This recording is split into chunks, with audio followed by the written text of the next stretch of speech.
ఇంకా ఫిబ్రవరిలోనే లేదంటే May June, ఎందుకనంటే ఫిబ్రవరిలో ఎలాంటి పిల్లలకు సంబంధించిన పరీక్షలు ఉంటాయి. మార్చి నుంచి అయితే ఇక మార్చి మంత్ అంటేనే మొత్తం ఎగ్జామినేషన్స్ ఉంటాయి. అటు ఇంటర్ బోర్డు కానీ 10th బోర్డుకు సంబంధించిన ఎగ్జామ్స్ ఉంటాయి. మార్చి ఏప్రిల్లో కుదరదు కాబట్టి మళ్ళీ మే జూన్లో పెట్టుకుంటారట.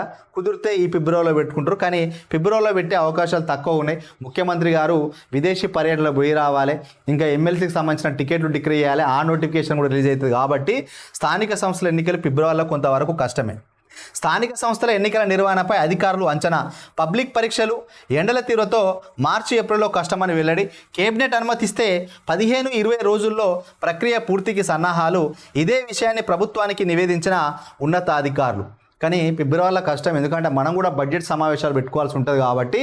సో ఈ ఫిబ్రవరి ఎండింగ్ నుంచి మార్చిలో మనకు కూడా బడ్జెట్ పెట్టుకుంటాం కాబట్టి ఫిబ్రవరిలో అనేది ఇంకా మర్చిపోవాలి. ఖచ్చితంగా మే జూన్లో ఉంటే, మేలో ఎండలు తగ్గిన తర్వాత జూన్లో పెట్టుకుంటే ఇబ్బంది కూడా ఉండేది. సెలవులు కాబట్టి అధికారులందరూ కూడా సెలవుల్లో ఉంటారు కాబట్టి, ముఖ్యంగా టీచర్లను కూడా వాడుకోవచ్చు కాబట్టి ఇంకా జూన్లో పెట్టుకుంటే బాగుంటుంది. ఇంకా ఎందుకనంటే మళ్ళీ డబ్బులు కూడా రెడీ చేసుకోవాలి. పాపం అసలే సర్పంచ్లు అప్లపాలైనారు. ఇప్పుడు పోటీ చేద్దామనంటే గతంలో పోటీ చేసే వాళ్ళకు కూడా ఇబ్బందికరమైన వాతావరణం ఉన్నది. జనాలు ఎట్లున్నారంటే ఇక ఓటుకు నోటు ఇవ్వకపోతే మా ఇంటికే రానియమని చెప్పి గద్దెల మీద కూర్చొని వెయిట్ చేస్తూ ఉన్నారు.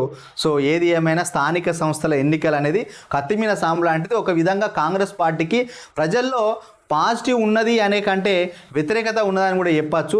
గత ప్రభుత్వం లెక్కనే ఆ 9 సంవత్సరాల వ్యతిరేకత వస్తే వీళ్ళకు 9 నెలల వ్యతిరేకత వచ్చింది.